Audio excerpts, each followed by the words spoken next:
Welcome to the 2 or 3 podcast. Matthew 18:20 says, "For where 2 or 3 are gathered in my name, there am I among them." We make 2, and you make 3. Welcome to the podcast. All right. Well, welcome, everybody. Thanks for tuning in, listening. I'm Mike, and I'm here with my man, Aidan. How we doing? Good. Excited to be here. It's been a few weeks since we've recorded, so I'm excited to just chat. Yeah, man. I was missing it. I was like, I was sitting here, I don't know, maybe a couple weeks ago, and I'm like, man. Yeah, we're out of we our... had to cancel, bro. It was the week I had to cancel. I was like, dang, I don't want to cancel. No, But and I screwed it up the next week because I had the No, day it's all- wrong, and so, yeah, we've been out of our rhythm. It's all good. It's that time of year, though. So, like, Yep. we're recording this right before Christmas. Well, a couple weeks before Christmas. So it's, it's like between Thanksgiving and Christmas. It's just kind of a hectic time, and it's just the nature of it. So I'm glad to be back on our regularly scheduled program. But Yeah. So we are in the last part of our Ruthless Elimination of Hurry series. If you have not listened to the first 2 episodes, because we're on part 3 today, if you have not listened to the first 2 episodes, after this episode, go back and listen to those 2. It'll provide really good context, and I feel like these episodes build on each other a little bit. So, and there's a lot of meat in the first 2 episodes, and this one is a little bit lighter and practical. So, for context, a little bit about this series. This is a series inspired by the book authored by John Mark Comer, which is titled Ruthless Elimination of Hurry. In part 1 of this series, we identified a problem that most Western Christians have in their spiritual lives, which is we live our life at an unhealthy pace, full of distraction. We live like the world in that we chase after worldly things, and our schedule's filled by things that don't give us life, and we're constantly living in a state of hurry because we have all of these different competing items in our life that take us away from intimacy with God and with others. And so the point of this series is to ruthlessly eliminate hurry from our life. And to do that, it is not solved with more time, because with more time comes more things that we put in that time. Rather, the solution is to live at the speed and the pace of Jesus Christ that we see in the Gospels and all throughout Scripture. The solution is to follow Jesus at his speed and take on his yoke. And so that was episode 1. Episode 2, which was last episode, we talked about the first 2 practices that John Mark gives to practically eliminate hurry from our lives, which is silence and solitude, which is the first practice. And then the second one is Sabbath. And so today we are moving on to the last and final 2 practices that John Mark Comer gives for slowing down our lives to live at this pace of Jesus. And these are, kind of mentioned a little bit, these are a little bit more practical and less weighty in terms of theology and reflection, and more so how do we implement this into our lives on a day-to-day basis. And so the first practice that we're going to talk about is simplicity. So with these practices, there's often a scripture that is kind of the theme behind this. And so the theme verses for simplicity is Matthew 6, verses 19 through 21, which says, "Do not lay up for yourselves treasures on earth where moth and rust destroy and where thieves break in and steal, but lay up for yourselves treasures in heaven where neither moth nor rust destroys and where thieves do not break in and steal. For where your treasure is, there your heart will be also." And so I just want to reread the last part, because this was really the part that we want to highlight, is for where your treasure is, there your heart will be also. So in thinking of simplicity, it kind of gets this idea that part of living a hurried lifestyle, quote unquote, is just being distracted by all of the different things of the world that fill up our time and fill up our eyes and fill up our attention. This distraction, whether it be time commitments or material possessions or different activities, they bring us away from intimacy with God and into the world of materialism. And so kind of this idea of materialism is steeped into our culture. If you haven't seen it ever, just look at your TV. Every 5 seconds there's an ad for something. We see hundreds of ads every single day, and there's a day every single year that we look for ads and we find them entertaining, which is the Super Bowl. And so, like, you know, it's the fact that this materialist, consumerist culture is very rampant in our Western society and American society. And so this idea, coupled with the fact that us in America, we're among the richest people in the world. Yes, like those of you who are poor college students, yes, you still are among the richest people in the world, because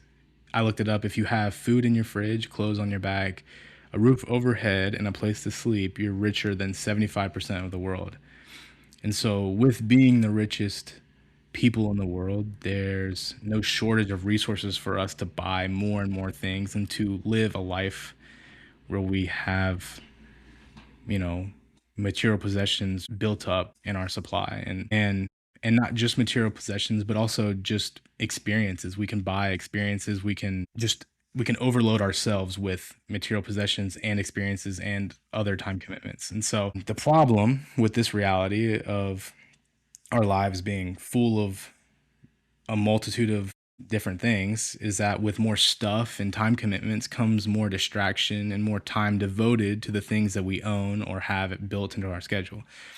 And this therefore means that it's less and less time for intentional and meaningful relationship with God. Back to this line where Jesus says, "Where your treasure is, there your heart will be also." Jesus later, a couple verses later in that same passage, says that we cannot serve God and mammon, which mammon is just a word for material possessions or wealth. It can also, most translation, I feel like they say money.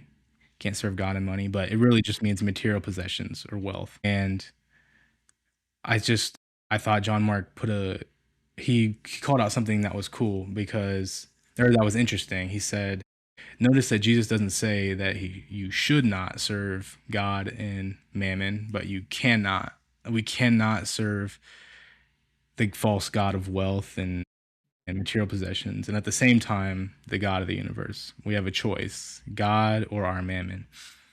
And so living a life of consumption, accumulating possessions upon possessions, draws us away from the life that God calls us to, which leads us into surrender to the idol of wealth and worldly treasures. And so all this to say that if we live our lives stooped into the tradition of consumerism and accumulate mammon and idolize that in our lives, and we buy all of these experiences and we buy all these material possessions, we will live in a hurried life, and we will live a distracted life more so.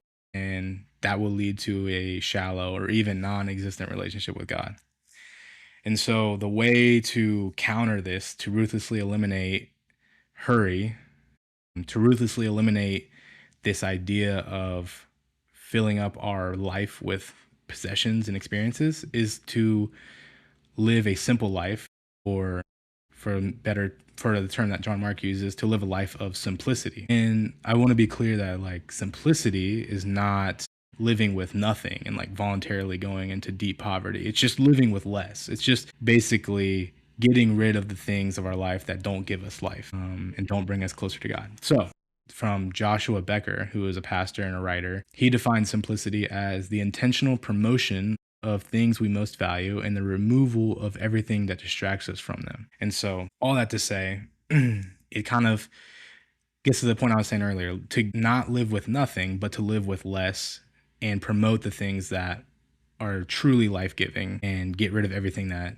takes us away from them. So there's this idea of like decluttering your life, decluttering your time commitments. All of these things will help us focus on God more. And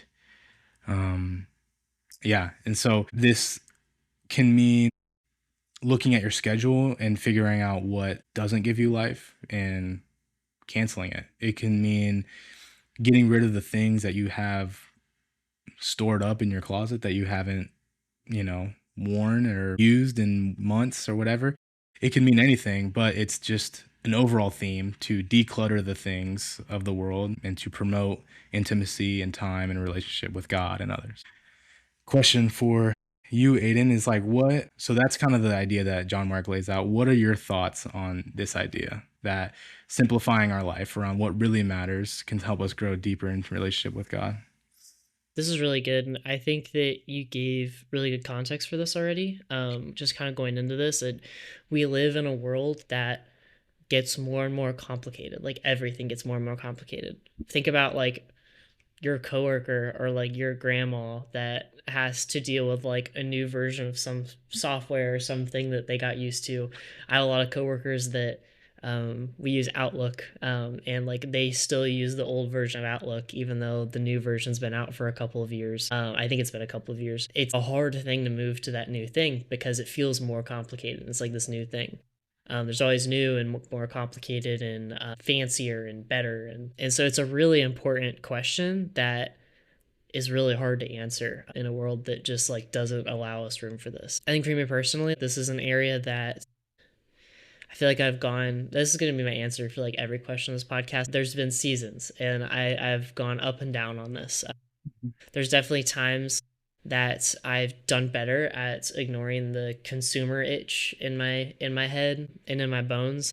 And there's other times where like I impulse buy something crazy stupid and probably expensive. And that's not simplifying. So we'll get into it with the next question. I don't want to start going ahead and like giving practical things, but really important question that yeah, it's difficult to answer. It's hard. Yeah. And I can relate with that. The seasons of life. Before I read this book, which was I read this book over the summer and we're recording this now in the winter. Before I read this book, I kind of felt like well, I had a lot of possessions, I should say. Like I had a lot of things that I just didn't let go of and I kind of like lost sight of the fact that like trying to keep up with the trends of everything and like, you know, whether that be technology trends or clothing trends or whatever it may be. I felt like I kind of lost sight of that and what the implications of that were. And then after reading this book and specifically this chapter, I kind of thought to myself, like, what do I really need? And it was significantly less than what I actually had. You know what I mean? And that was kind of eye opening. And now I'm like, I try to, you know, look at my life and I think, am I being simple or am I letting other things get in the way and draw me away from God? And I think that's kind of what it is. Like I feel like there's just a pressure, especially for people our age, to like just keep up with the Joneses in terms of like material things. I don't know. Yeah.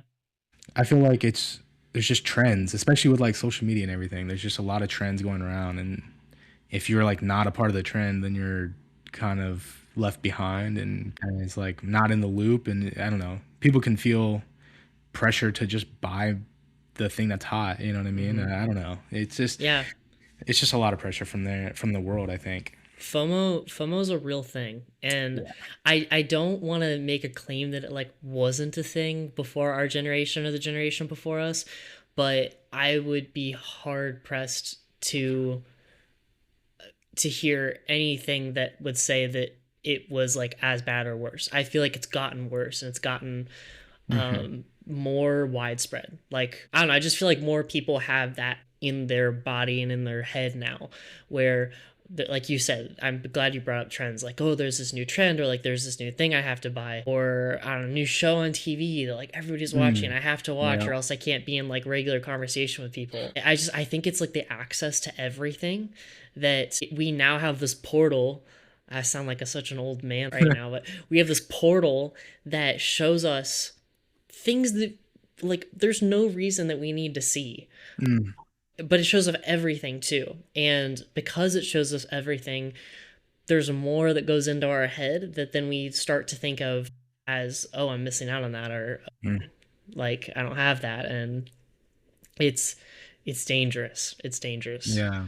I think those I've done it before. Like I think going on like social media cleanses, getting rid of all your social media or most of your social media, which that's kind of a topic for another day. My hot opinion on that is that you can't do a social media cleanse and keep any form of social media. It has to be like all or nothing, but Hmm. that's a topic for another day.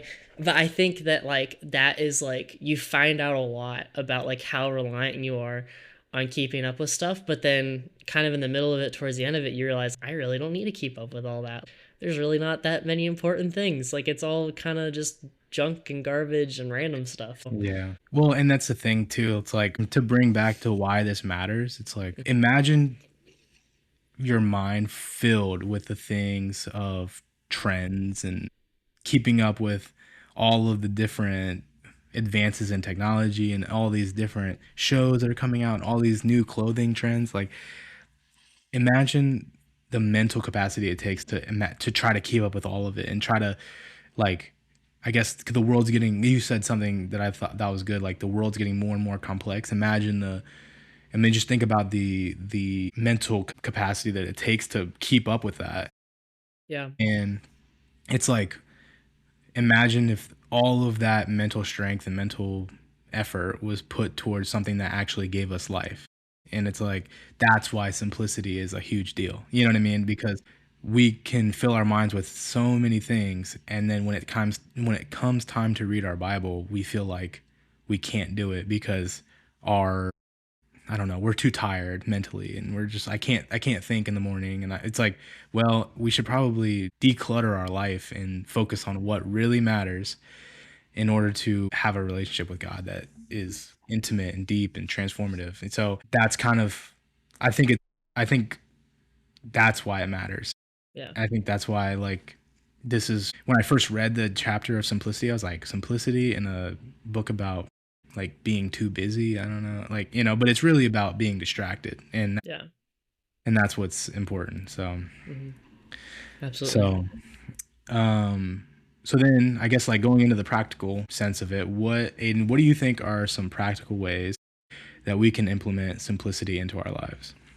Cool.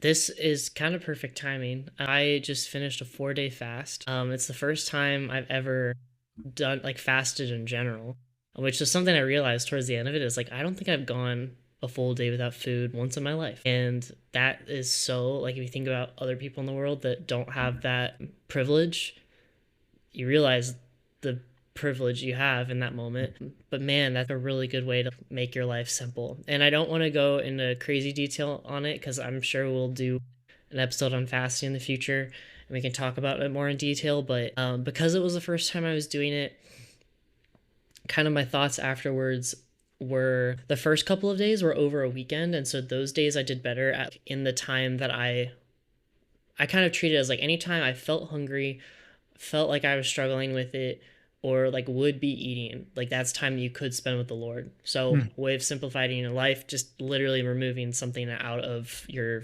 day. Now, food is an essential thing. It's a thing that you need. And so I'm not saying don't, like we said before, like if you have the ability to eat and you need food and you're hungry, then you should eat. But fasting's really cool. Post-sight or hindsight, that's the word I was looking for. I would have been more intentional about that part of like sitting in the word and sitting in prayer during those times. I definitely did that a little bit during the first couple of days. The next couple of days, it was at work for half the day and then at home the other half of the day. And so I was much worse at being intentional about that. And so but I mean, regardless, it was something that was really eye-opening with that simplicity and kind of like removing this like thing that I do to self-sustain myself. So that's like a double negative almost. As something that I do to self-sustain. In getting rid of that, I really like realized that my trust that the Lord is going to take care of me in this time of like me doing something that is difficult for me, or I'm not filling my body with sustenance. That's something I'm not used to doing. That was very good. That was very good for me. And I feel like that was like my biggest takeaway from a spiritual sense of, yeah, I just feel like it was really good. So anyways, that was long-winded. Fasting is really cool. You could do it for a day and just be really intentional for that day of, hey, every meal time I'm going to sit in the word or sit in prayer and just spend all this time being intentional with the Lord. When I do it in the future, whether I do it for a long span or a short span, that's going to be what I'm doing. Because this time I didn't do that as much, but it was still really good. Other ways, I think that something scary about simplifying your life for a lot of people is the removal of things. Not to say that that's still not needed in a lot of cases, but I think another step that's kind of in between removal and doing nothing is deprioritization. Like, pick out things that you probably spend too much time doing, deprioritize them because they're not as important as being in the word or being in prayer, being with the Lord or worshiping or whatever. There, you have 30 minutes, you have an hour, you have 10 minutes, like whatever it is, that's more time in your day that you would be doing something else, but you're choosing to put your relationship with the Lord above it and spend time with him. And so those are my two. I probably can think of others, but I'll let you go ahead and give a couple. Yeah, before I do, I want to comment on deprioritization. That one for me has been really good because even was that 2 days ago, maybe 2 or 3 days ago, I don't know, but they all kind of blend together. They do at some point because you just like you get up, you go to work, you go home, you do it again. But no, but a few days ago, I was actually preparing for this episode, and if at the time, I guess it's still gonna be out when we release this. So Stranger Things season 5 came out, and dude, I'm not gonna lie, I haven't seen it at all. And I watched like the first couple seasons, and then I haven't watched it since then.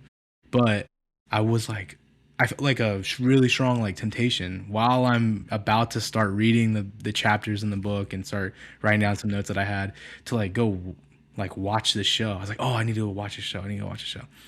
And exactly what you're saying, like what matters, what matters in this moment. It took me to like have some self-control, and I don't mean to say this in just like a boastful way. I just want to give like a real life example of how deprioritization can help you is immediately when I went into like a self-reflection and asked myself like, well, what matters? Like, is watching this show that's just strictly for entertainment and probably isn't like the most life-giving thing. It's not life-giving. I'm not here trying to like justify it. It's not life-giving to watch this show. And I'm like, do I watch this show or do I prepare for this episode and like pray through this episode and just ask the Lord to speak to me? And honestly, it was not a really hard decision once I slowed down and just like asked myself that question. But it is a real life example of just prioritizing Deprioritizing. deprioritizing the things of this world. That was sorry. That was just a prime example of deprioritizing the things of the world and lifting up the things of God. And so, not to toot my own horn at all. I don't want to like. I'm not trying to be prideful in that, but Yeah. it was just a example I wanted to give. But Yeah. I still haven't watched season 5. I'm not gonna That's lie. really good because, like, I'll say guiltily, I watched all of season 5, the first 4 episodes in one sitting, and like as soon as it came out. So I want to, dude, but I haven't had time. I'm just like, you know what? Which is kind of counterintuitive to what I'm just saying, but I have Bible studies and stuff. I'm like, I can't do this. I can't do this right now. you're good. Um, yeah, I'm out of the loop. But so in terms of practical ways on my end, John Mark, he loves his like lists. I don't know. I'm acting like he's not a real person, but he puts out a lot of lists in his book, and he listed 12 principles on how to simplify our lives. I don't want to read all 12 because I feel like all 12 had a little bit of meat to them, and I don't want to like, you know, and some of them kind of overlap a little bit, but there's just a few I want to call out. So the first one is before you buy something, ask yourself, what is the true cost of this item? And so it's asking, okay, yes, how much does it cost you? And really think about if you should buy it based on the dollar value associated with that. But also think about the amount of time that you have to give to this item, and think about all the effort and commitment it requires. So if you buy a motorcycle, this is an example that he gives, but if you buy a motorcycle, the motorcycle itself may be whatever. I don't know what motorcycles go for, $5,000 to $10,000. But the time and the energy that it costs is much more and ongoing. As you buy it, you have to maintain it. You have to buy more.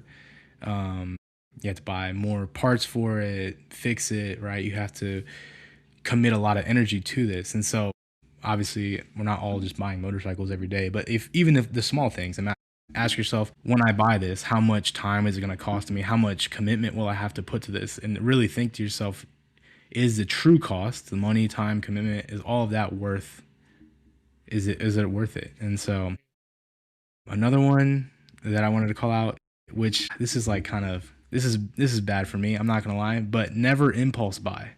This was hard, I'm not gonna lie. When I see something, I'm like, dude, that's sweet, I want to buy it. And if it's like reasonable price, I'm gonna buy it. Like, it's bad. I'm not proud to say that, but that one I definitely want to work on. And I was, for good reason, called out to me. Another one is, when you do buy, opt for fewer but better things. So instead of just buying a bunch of stuff, buy high quality things but fewer. And therefore, by buying high quality things, you're gonna commit less time to fixing them and buying replacements. Um, Another one is get into the habit of giving. And it's kind of this idea, Aidan, that you talked about, which I liked, was getting stuff, removing things out of your life. And so it's like, giving is giving away your money and also your time too, I think is fair as well to say. But just giving away those things and removing the money that you have, and not giving it all away, but giving cheerfully. Another one is living by a budget. And so this one I just started since I moved on my own, and it kind of keeps you in check, I think. I mean, that's what a budget's supposed to do, but like, as somebody who didn't have a budget for years when I was in college, and then now I have a budget, you kind of really realize what you're spending money on and how much you're spending. And so that'll help you kind of, get rid of things in your life. And then also cultivate a deep appreciation for the simple pleasures.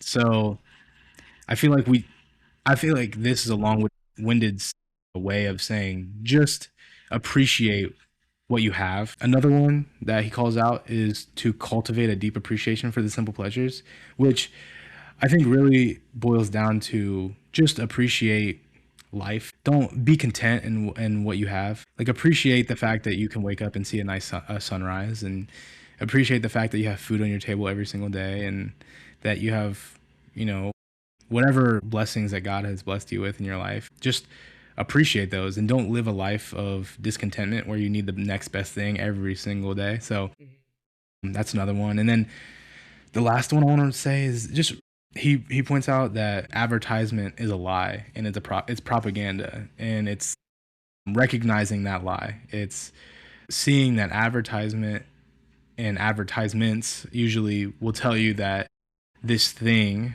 that they're selling will make you happy, or they'll fulfill you, or whatever. We'll call out that lie, because we know as Christians the only thing that can fulfill us is Jesus Christ. And so when an advertisement says that you need something, you don't need it. And so when you call out that lie, therefore it'll help you just not buy it. And so those are a few things. I really like the fact that you talked about removing things in your life, like through fasting, which is really cool. And also just deprioritizing worldly things in your life. Yeah.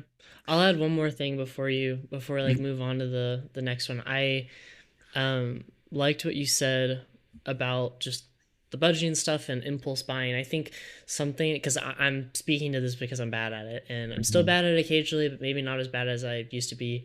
I think my wife would disagree with me, maybe. But budget definitely kind of helps stop you from impulse buying, because every time you go to buy something, if you have what Dave Ramsey talks about, I'm a big Dave Ramsey proponent, is like, give every dollar a name. That's his whole slogan because of his budgeting app.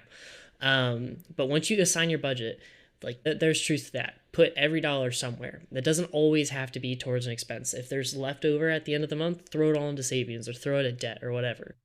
But if you have every dollar everywhere, when you go to spend a large chunk of money, or maybe it's not large, maybe it's $1,000, maybe it's $20, maybe it's $50, whatever it is, like, if it feels like you'll feel it. All of a sudden you'll start thinking about it, like, oh man, do I have room for this in the budget? Do I have a spot for this? And it's tricky because you have to really make sure that you don't get in the mindset of, I'll make room for it on the budget later. That's why it's really important to like stick to it best you can at the beginning of each month, for example. Sit down and assign everything a spot. With that though, I think a really good rule of thumb too is maybe you kind of set a price limit in your head, and maybe it's based off your budget, maybe it's just based off of you. Let's say you buying stuff for yourself, your price cap is $50, and below $50, assuming it like fits into your budget or not, maybe you don't care. If it's below $50 and you feel comfortable buying it, and maybe you don't think second about it, great, buy it, whatever. But maybe it's over $50. I think assigning a price cap to things and then forcing yourself of like, oh, if it passes that price cap, I'm going to save it for later and really think on it for a little bit longer. That's a really good practice too. And I think that something that I've started doing with our budget, we have like fun money for each of us too. And I think if you're really trying to be frugal, you can get rid of that. That's a sacrifice you can make. We've gone a couple of months where we've had to do that because of like different savings goals and whatever. And we'll probably flip back and forth of like having little fun money to no fun money, whatever. But if you have that fun money spot, I think something's really good is, well, one, you kind of have a budget for the month of what you can spend for yourself slash for fun. And if you feel like you're going to go over that in this purchase or in total, then maybe you need to think about it. The other thing is that I really like to write stuff down on a list of if I want something, even if it goes on sale, and I want something really bad, but it's kind of over that like price cap that I've kind of entered into my head, I'll write it down on a list, I'll put it in my notes on my phone, and then I'll just leave it. And I find that at least 50% of the time, I go back to that list to add more things later and see older things on that list, and I'm like, oh, like I forgot about that. And at that point, you could probably remove it because if you forgot about it, do you really need it or do you really want it? Like that's a whole. It reminds me, like I had a friend that wanted to get a tattoo as soon as they turned 18, and the big rule that their mom ever gave them was like, you can get one as soon as you're 18, but you have to have the idea, design, everything picked out by your 17th and like 17th birthday. If you're getting the tattoo on your 18th birthday, you have to have it all done and figured out on your 17th, because I want you to have that sketch or have that idea or whatever written down or on your phone or whatever, and I want you to look at it every single day for that year. And if you still want it just as badly at the end of that year, that's a good choice. But like 9 times out of 10, you're going to be so tired and sick of it. And so, I mean, that's like the same thing. That's the same thing with things that we want or things that we feel like we need in like a moment. If you just really try and be strict with yourself on putting it on a list or saving it for later, pushing it off, or just forcing yourself away from the store. I don't go into stores as much as I can. I go to the grocery store, but like I love Best Buy. I love Bass Pro. Like those are stores that I love, and because I love them when I'm there, I normally spend money on stuff when I'm not planning to. And so I try to not go in person or on their sites or anything. So just putting up those like physical barriers for yourself. Like, yes, removing stuff from your life. Yes, deprioritize, but like also like physically block yourself from spending more than you should or overcomplicating your life. So that was long-winded again, but no, I think it's really good. I think by nature we're impulsive creatures, and so if we try to, I guess, if we don't try to limit the impulsive nature of ourselves, then we're going to end up just, again, it's that accompanied with the fact that everything is becoming more complex and there's trends every month. It's a recipe for disaster to just, we're going to continue to have more and more and more. And after a while, it's just going to end up to where our mind is filled with what can we buy? Or, oh, I want that. Oh, I want that. You know, the tattoo story was actually funny because I actually had a very similar, like, it took me, I have one tattoo. It probably took me like 3 years to figure out exactly what tattoo, because for multiple reasons. One, I knew it was my first one and it was on me forever, right? But the second thing was I literally had so many impulse designs that I wanted on my body. And then I did like this thing where I would like impulse it and I would tell people that I was going to get this tattoo. I'm like, oh yeah, I'm going to get this on this part of my body. And then I said it like a few more times and then realized I was like, I don't know if I really want that. And so you know, and then it's like, all right, well, I'm probably not gonna get that. Like the most recent one, and I honestly still do it. Just like I impulsively want a tattoo, and then I'm like, I tell my girlfriend or I tell my parents, and then they're like, okay, cool. And then I'm like, I tell a couple of more people, and then I'm like, man, I don't think that I really want that. yeah. I think it's the same thing for like what you were saying. Like it's the exact same thing for material possessions. Like, oh, I'm gonna buy this, and then after thinking on it for more than 5 minutes, you're like, I don't really need that, honestly. I don't need the new laptop that just came out. I don't need the new AirPods or whatever. It's like I'm living simple and Yeah. not trying to, keep up with the Joneses in that regard. Right. So, no, it's good. But yeah, so that's kind of what we had on simplicity, really getting to this main idea that, like, if you simplify your time and your possessions and minimize your distractions, you'll have a deeper relationship with God. If you promote the things that matter most, which is loving God and loving people as yourself, then naturally the things of the world that take us away from those will be removed from our life. And so that's the importance of simplifying our life. So that's simplifying. The next practice and last practice that John Mark gives is called slowing. And this is more of like a less spiritual reflection and more about just gamefully building patience and slowness into your life, like even in the most unimportant mundane areas. So the definition of slowing, according to John Ortberg, who is like one of the inspirations behind this entire book, which he's great. But the definition of slowing is cultivating patience by deliberately choosing to place ourselves in positions where we simply have to wait.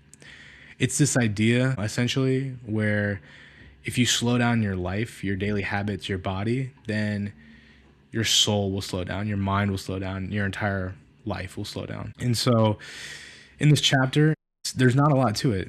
John Mark just lays out a number of different game-like, quote unquote, rules or practices or recommendations that we can implement into our lives to promote slowness and patience. And really the goal of it is to little by little shift our lives from hurry and distraction toward a rhythm of intentional, patient living. And so he has 20 rules and ideas for slowing, not like rules in the sense of you have to, not like Levitical 416 commandments or whatever, but it's more about, see, these are more suggestions than anything. So I'm going to read them and I'm not going to provide any context for any of the 20 until after I'm done, because there's just too many to like try to like break down every single one. So I'm just going to read them and then we can discuss after. So number 1, drive the speed limit. Number 2, get into the slow lane. Pretty much the same thing. Number 3, come to a full stop at stop signs. Number 4, don't text and drive. I should probably listen to that one. Number 5, show up 10 minutes early for an appointment without your phone. Number 6, get into the longest checkout line at the grocery store. Number 7, turn your smartphone into a dumb phone, meaning like take off apps and just use it for this simplest. No, Just the simplest. Just the simplest. Yeah, words are hard. Words are hard for sure. Turn into the simplest phone. Have the simplest apps on there. Number 8, get a flip phone or ditch your cell phone altogether. Number 9, parent your phone. So put it to bed before you and make it sleep in after you wake up. Number 10, keep your phone off until after your morning quiet time. Number 11, set times for email. Number 12, set a time and a time limit for social media, or just get off it in parentheses. Number 13, kill your TV. Not physically, but don't take a hammer to your TV. Number 14, single task. Number 15, walk slower. Number 16, take a regular day alone for silence and solitude. Kind of getting back to that first practice we talked about last episode. Number 17, take up journaling. Number 18, experiment with mindfulness and meditation. This is not like this one is not like a worldly yoga type meditation, but more so just like meditating on scripture and reading it very slowly and praying very slowly. I want to just put that out there. Number 19, if you can, take long vacations. And the last one is cook your own food and eat in. So that was kind of a lot, but of these 20 rules or suggestions or practices, did any of them stand out to you immediately, or what do you think? Okay, before I answer this, the list on the sheet is not the same as the book. Like, some of them are, but some of them are not. And so I was like reading along and I was like, wait a minute. Which is totally okay. There's like some good ones on this list too. Oh, just a little unnecessary notification. These are not the same. Okay, to full transparency, I got these off ChatGPT at the last second because I was like, I'm not trying to type every single No, one. I understand. I understand. You're okay. But maybe it'll be good. Maybe it'll be good because you have some new ones in there. Yeah, it's a new ones. Okay, I'm good to answer now. Yes, so it's a really good list. For I'm just gonna say it. We have a list on like our note sheet that we didn't want to type out the full thing from the book, like word for word, and so we just had ChatGPT summarize it, and it added some. So, looking at my list, which is maybe not totally the same as the list from the book, Thanks, but chat. very similar. That's on me. No, it's okay. It's so good. Lazy. No, the list is super good. Looking at it, I can say just point blank, most of them I'm bad at. Yeah, same. I don't want to say which ones, but most of them I'm bad at. Ones that stood out to me. This is from my list. Schedule margin into your calendar. I'm like a huge calendar person, Oh, that's a great and one. it's a great one. Not on the one, A but bonus. actually, it's a Um, great one. Oh my goodness. Oh, Oh that's man, great. we're just laughing because before this we were like, yeah, that list looks mostly similar, and some of them are like word for word the same, and then some of them are just totally different. Anyways, schedule margin into your calendar. I think that's so good. I'm a huge calendar person, and I'm gonna make an alternative to this, like schedule intentionally leave a blocked out section for unplanned time. Like that's honestly the biggest thing for me. If I see unplanned time on the calendar, if you have enough self-control, then maybe you can use that for like sitting in time with God or just sitting in peace or in meditation or whatever. See that and I'm like, oh cool, like I can, if it's in the afternoon, like, oh, I have plenty of time to like watch TV and like maybe play a video game or call my parents or whatever. Like I have time to go do that stuff. And so I think intentionally blocking out time to do nothing or intentionally blocking out time for your prayer, for reading your Bible is super good. um I Let's see what other ones. Single task, not multitask. There is no such thing as multitasking. That is the world's biggest fib. Yeah. It's basically your brain rapidly bouncing between two things or multiple things, but it's not actually on each thing at the same time. Yeah. Like it's kind of like if on your computer you have a window on the right side of your screen and a window on your left side of your screen, you're split screening, but you can't control the stuff on the right side without clicking onto it. That's what your brain does. Yep. So that was a really good analogy off That, the top I of was my head. gonna say in my head, I was like, dude, that's a great analogy because I've heard that too. I've heard But that I saying mean, like it's a lie or whatever. That's a yes. great analogy, bro. Yeah. But well, this has been fun. So the single tasking's like once you get that in your head, multitasking's a fib. You can only single task. Gosh, that's powerful. That's powerful in every aspect of your life. I mean, gosh, work. If I had it in my first couple of jobs that I knew at that time that multitasking was a fib and I wasn't trying to do it so much. World's different, but especially in your faith life, I think that so many of us are like, oh, like I can, I don't know, kind of loosely read my Bible with music on in the background or show on TV, or oh, like I'll sit in like kind of quiet time with the Lord, but I'll have something going on at the same time. Yeah. Those same two examples, music or TV. If those things are like benefiting you in that, like the music that you have on is like really soft worship music, it's helping you to kind of just like get in the mood, and you're still able to be really focused on the word and be reading everything like word for word and good, then I think you're good. But I don't think it makes sense to try and do a ton of things at the same time, especially when it's something that you're trying to be intentional about. So those are two that really stand out to me. I can maybe come back to some others, but I'll let you go. Yeah, the one that really stands out to me is keep your phone off until after your morning quiet time, or keep your phone off before and after your quiet time. Mm-hmm.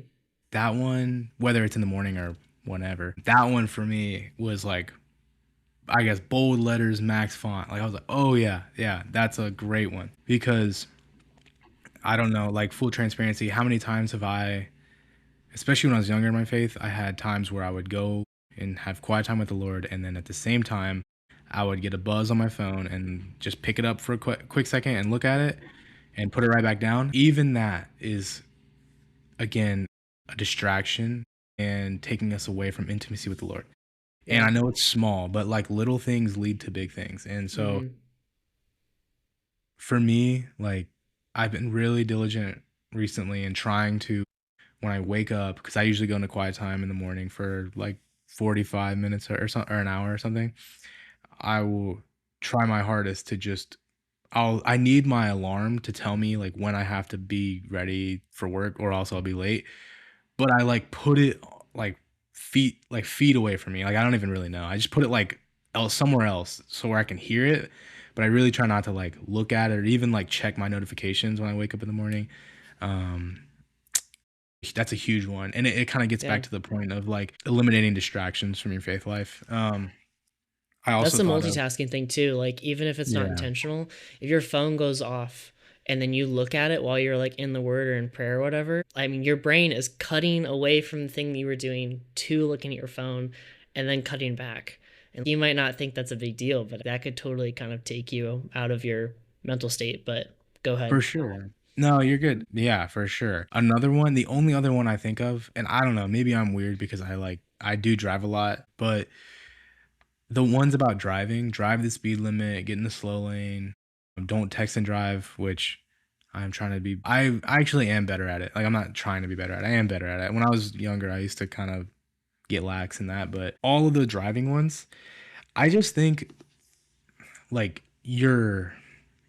I guess how should I say this? Your mental state in your travel is probably more important than we think. You know what I mean? Like how can we live a very patient and intentional life and not be hurried and overwhelmed with our day-to-day life, but also drive like 85 miles an hour on the speed on the highway and like cut in and out of cars. And it's like if we're called to be patient, then let's be patient in our travel, like from getting place to place. Like let's be patient. Mhm. You know, like yes, we're busy. Yes, Jesus was busy, but very we don't see it in the gospels where, well, not that he was driving, but we don't see it in the gospels where he was just like running through towns, like, you know, dodging in and out of people. And I get it. Like the Bible doesn't talk about that, but at the same time, you don't get that sense. Like when Jesus rides in on a donkey, you don't really get the sense that it was full sprint down this. You know what I mean? Like you don't get that sense, and it's like, okay, if we're gonna live at the pace of Jesus, then why not travel at a speed that is reasonable and with everybody else? I don't know. You Yeah. just building in patience into your life, and maybe it's because when I first started driving, I was like speed racer or whatever, but Hmm. um, you know, I try to. Actually, I feel like I've been better at that. Like since reading the book, I'm like, Hmm. I've been driving like 65, 60, no, not 65, like 70 and a 65. Like if you're not from Ohio, then you know that people don't drive the exact speed limit. Yeah. It's like it's above. I usually go with the flow and not try to like pass Yeah. everyone in the middle lane. But yeah, it was a really long-winded way of saying let's travel patiently. Hmm. It's really good. Yeah, I'll just add one more. Walk slower. I don't know if that's in the book or not. It is. It is in But the book. oh, It there we is. go. Yeah, walk slower is so good because I'm like a really fast walker and just kind of like naturally I kind of like speed ahead and ready to get to my destination. And it's one thing if you're in a hurry, but if you have time on your hands, if you're going out on a stroll with like a friend or a loved one or whatever, take your time. Like just kind of chill. Yeah. Take a chill pill Take a chill pill, guys. and walk slower. Cause yeah, I don't know. I think there are like very key moments in my life where like I just remember that in that moment, I thought to myself, man, I'm want to be really intentional about like remembering this moment and just kind of going through it and living through it and everything. Hmm. So it's kind of the same mindset there. Like if just try to have that mindset with everything, including just walking, which you do all the time. Hmm. So yeah, I think that that is really good, really powerful. Soul list is good, both lists. Both lists, the ones Yeah. that are like 85% of the way there. That's In the spirit of being lazy, I just trusted chat was right, and I was like, Hey, make your life simpler. Make your life simpler. like when you ask chat and it's just like, sure thing, here you go. And I'm like, You're like, man, he sounds pretty confident. Like, must be good. the conviction in his voice, bro. It was just like, yep, Oh, for it's so sure. I know you funny. got it right. Yep. I saw the first couple and I'm like, checks out. And then I didn't look at Mm-hmm. like 12 through 15. I'm like, all right, well, whatever. It's all good. No, but no, I think all those are good. I would just encourage us to like, just try them. Like, just try Mm-hmm. to build in small, patient, slow practices in our life. Mm-hmm. And it really just gets to this idea that like it rebuilds the theme of our life. Like if our entire life is hustle and bustle and and go, go, go. If we build in these slow, patient practices, we can slowly rebuild the theme of our life. And so we talk about, I played football growing up, and one thing we talked about in football, like every single year, was little leads to big. So, the more you build small little practices into your life to be patient and to slow down and to be intentional with your time and your attention, that will lead to big changes in your life. And so the more you go right, the more prone you are to go right with bigger and bigger things. It's kind of the theme that we had in there. So that's slowing, more of a fun one, which is nice. I feel like the first three were kind of like deep and super super reflective, Yeah. but this one was kind of fun to just kind of talk about how we can do this practically. Mm-hmm. So it was cool. So that's the 4 practices. If you've listened to the episode before, and so that kind of brings us to the end of this series. To recap, we, I kind of talked about it a little bit at the beginning, but to recap, we live in a very hurried world. We live life at a very frenetic pace. If our ancestors were watching us today, they would say, gosh, these guys move and do way more things that we did and get way less sleep and on all of these and have way more distraction. And so the whole goal or telos of this entire series was to get to a place where we are living the life that is of Jesus and to be his disciple and to take on his yoke and follow him at his speed. And so we talked about a number of ways to do this: escaping into the silence and solitude, the eremos, using Sabbath for our benefit, which comes from this idea that Sabbath was made for man. And today we talked about simplifying our lives around what really matters, or decluttering your life. And then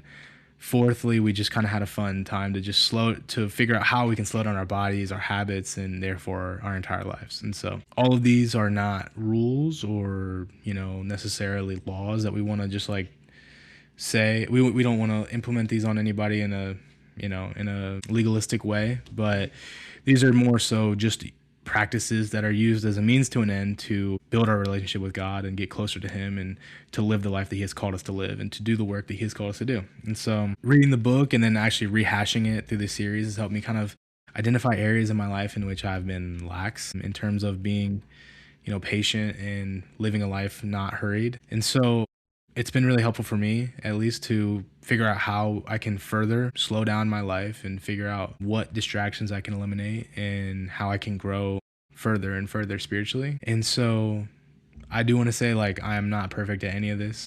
I impulse buy.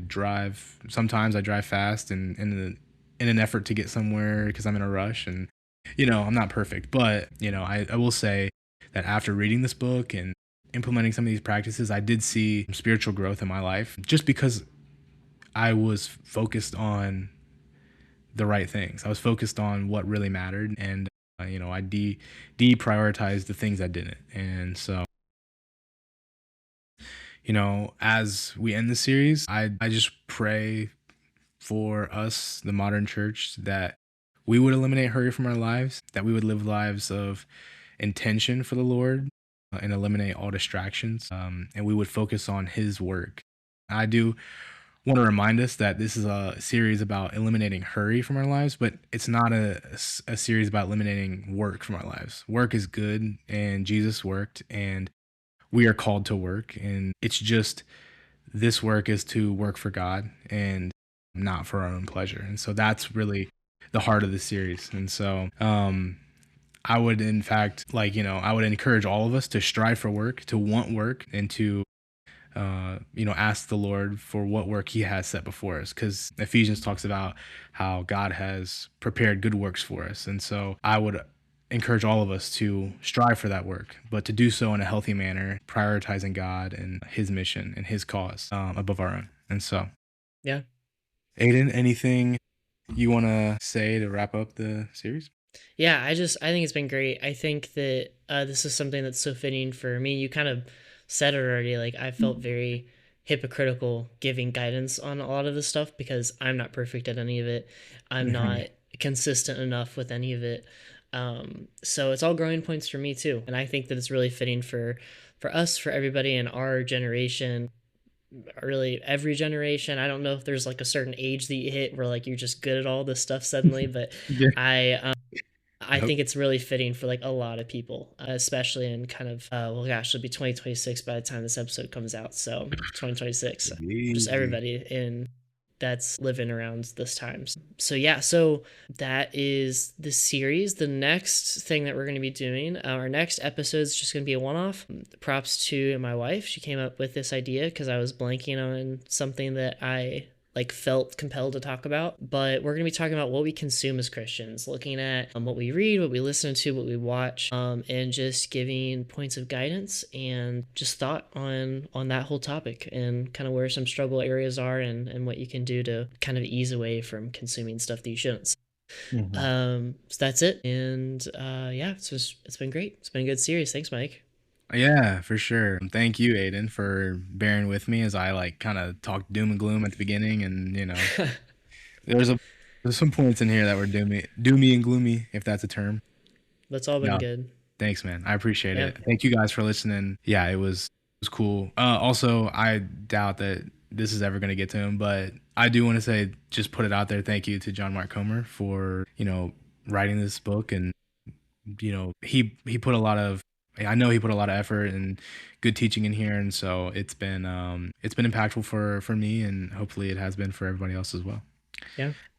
Cool, man. Well, I will pray us out, and then we'll let you guys go. God, thank you for today. Thank you for just this whole idea that we can live at your pace, that, Lord, you came down to save us, to give us an example of what it looks like to live a life that is holy. And I pray, Lord, that we would use this series or use this book and the things that we talked about, Lord, for building up a life that is holy, one that follows you at your pace, that takes on your yoke, Lord. I pray that we would all find distractions in our lives and find areas of our lives in which we can eliminate hurry from, and we can eliminate the distraction, and we could promote the things that matter the most, which is you and the work that you've called us to. Lord, I pray that we would just be people who do your work, that we would be people who have, Lord, you as the center of our life and everything else seen through your lens, Lord, that we would not be people that have just, a relationship with you as an addition to our life, but the cornerstone. And so I pray for everyone listening. I pray for Aidan, and I pray for myself that we would just take this message and we would run with it, that we would cultivate spiritual growth from it, and we would continue to be your people, following you at your pace. And so I pray for the listener, and wherever they go, that you would just be with them and continue to build souls, Lord, and continue to build us up to be more like you every single day. In Jesus' name we pray. Amen. Amen. Cool, awesome. Guys. Thank you guys for listening. We will catch you next time. Have a good one. Bye. Before you go, if you enjoyed this episode, it would mean a lot if you rated the show, left a quick review, or shared it with someone who'd love it too. Don't forget to subscribe so you never miss a new episode, and thanks so much for listening. We'll catch you next time on the 2 or 3 podcast.